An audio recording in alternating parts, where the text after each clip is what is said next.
பொண்ணு, வழக்கறிஞர், சமூக போராளி இந்த மாதிரி சொல்லப்படுற மாதம்பட்டி ரங்கராஜ் அவர்களினுடைய முதல் மனைவி யார் தெரியுமா? அது குறித்த ஃபுல் டீட்டெயில்ஸ் இந்த வீடியோவில் நாம் பார்க்கலாம். கடந்த சில நாட்களாகவே எந்த ஊடகத்தை திறந்தாலுமே மாதம்பட்டி ரங்கராஜ் அவர்கள் திருமணம் குறித்த செய்திகளாக தான் இருக்குது. இவர் ஒரு நடிகர், சமையல் கலை நிபுணர், இந்த மாதிரியான கதை எல்லாமே எல்லாருக்குமே தெரியும்.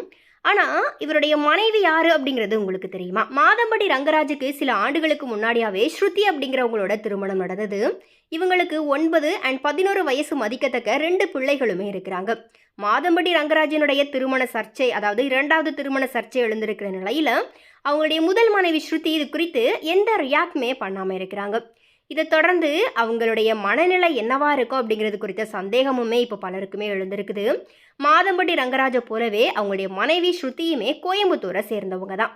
மாதம்பட்டி ரங்கராஜனுடைய உறவு பெண்ணான இவங்க மாமன் முறை வந்த மணப்பெண் அப்படிங்கிற மாதிரி சொல்லப்படுது. அதே போல் ஸ்ருதி தன்னுடைய இன்ஸ்டாகிராம் வலைத்தளத்தில் ஆக்டிவாக இருக்கிறவங்க. கடந்த ஆண்டு செப்டம்பர் மாதம்தான் கோயம்புத்தூரில் சட்டப்படிப்பை படித்து முடித்தாங்க. அதிலிருந்தே கோயம்புத்தூர் நீதிமன்றத்தில் வழக்கறிஞராகவும் இருக்கிறதா சொல்லப்படுது. ஸ்ருதி ரங்கராஜ் திராவிட சிந்தனை உள்ளவங்க அப்படிங்கிறது அவங்களுடைய சோஷியல் மீடியா பதிவுகளை பார்த்தாலே தெரியும். அதை தாண்டி பெரியார் அண்ட் சட்டமேதை அம்பேத்கரனுடைய வழி நடப்பவராகவும் இருக்கிறாங்க. சமூக நலனில் அக்கறை கொண்ட இவங்க சமூக ஆர்வலராகவும் இருக்கிறாங்க. இது சம்மந்தமான நிகழ்வுகளையுமே இவங்களை அடிக்கடி பார்க்க முடியும். அதோட இவங்களுமே ஃபேஷன் டிசைனிங் படித்து முடிச்சிருக்கிறாங்க. இது சம்பந்தமான நிகழ்ச்சிகளையுமே இவங்க நடத்தியிருக்கிறாங்க. மாதம்பட்டி ரங்கராஜ் கடந்த சில மாதங்களாகவே பிரபல சினிமா ஆடை வடிவமைப்பாளரான ஜாய் கிறிசல்டா அப்படிங்கிறவங்களோட நெருக்கமாக பழகிட்டு வந்ததா சொல்லப்படுது. இதை தொடர்ந்து ஜாய் கிறிசல்டா திடீர்னு தனக்கு மாதம்பட்டி ரங்கராஜுக்கும் திருமணம் ஆயிட்டதா தன்னுடைய சோஷியல் மீடியா பக்கத்தில் ஷேர் பண்ணாங்க. கூடவே தான் 6 மாதம் ப்ரெக்னெண்ட்டாக இருக்கிறதாகவும் அவங்க அறிவிச்சிருக்கிறாங்க. 2025 தங்களுக்கு குழந்தை பிறக்கும் அப்படிங்கிற மாதிரியாகவும் சொல்லியிருக்கிறாங்க. இவங்களுக்கு முன்கூட்டியே திருமணம் ஆனதை ஜாய் கிறிசல்டா இப்போ அறிவிச்சிருக்கிறாங்களா, அப்படி இல்லைனா இப்போதான் திருமணம் நடந்திருக்குதா அப்படிங்கிறது கூட யாருக்குமே தெரியல. கூடவே திருமணத்துக்கு முன்னாடியே ப்ரெக்னென்ட் ஆனாங்களா, அப்படி இல்லைனா அதுக்கு முன்னாலேயேவா அப்படிங்கிற மாதிரியான சந்தேகமும் பார்த்தீங்கன்னா பலருக்குமே எழுந்திருக்குது.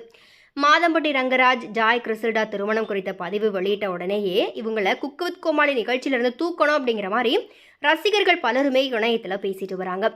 ஜாய் அந்த புகைப்படங்களை வெளியிட்டதுக்கு அப்புறமா மாதம்பட்டி ரங்கராஜ் அவங்கள இன்ஸ்டாகிராமில் அன்ஃபாலோவும் பண்ணியிருக்கிறாரு. இதுக்கு முன்னாடி தன்னுடைய முதல் மனைவியை அன்ஃபாலோ பண்ணியிருந்த மாதம்பட்டி ரங்கராஜ் இப்போது அவங்களுடைய பக்கத்தை ஃபாலோ பண்ணிட்டு வராரு. தன்னை பற்றி வெளிவர சர்ச்சைகளுக்கு இவர் எதுவுமே பதில் கொடுக்காமல் இருக்கிறதுனால தொடர்ந்து ரசிகர்களும் மீடியாக்களும் இவரை பதிலுக்கா டார்ச்சரும் பண்ணிட்டு வராங்க. முதல் மனைவி விவாகரத்து செஞ்சுட்டு இந்த திருமணத்தை பண்ணிக்கிட்டாரா, அப்படி இல்லைனா அதுக்கு முன்னாடியாவே இந்த திருமணம் நடந்ததா அப்படிங்கிறது வந்துட்டு தெரியல. விஜய், விஷால், ஸ்னேகா, சிருஷ்டிடாங்க இந்த மாதிரி பல வெள்ளித்திரை பிரபலங்களுக்கு ஆடை வடிவமைப்பாளராக இருக்கிறாங்க ஜாய் கிறிசல்டா. இதை தாண்டி சிவகார்த்திகேயன், டிடி உள்ளிட்ட பலருக்குமே இவங்க நெருக்கமான நண்பராக தான் இருக்கிறாங்க. இவங்களும் மாதம்பட்டி ரங்கராஜை இன்ஸ்டாவில் அன்ஃபாலோ பண்ணியிருக்கிறதும் குறிப்பிடத்தக்கது. ஸோ அதனால் இவங்களுடைய 2வது திருமண புகைப்படங்கள் இப்போ வெளியானாலும் இவங்களுக்குள்ள ஒரு பயங்கரமான பிரச்சனை போய்கிட்டு இருக்குது அப்படிங்கிறதுமே நல்லாவே தெரியுது. ஸோ இனிமேது குறித்த உங்களுடைய கருத்துக்கள் என்ன அப்படிங்கிறத மறக்காம கமெண்ட்ஸில் பதிவு பண்ணுங்கள்.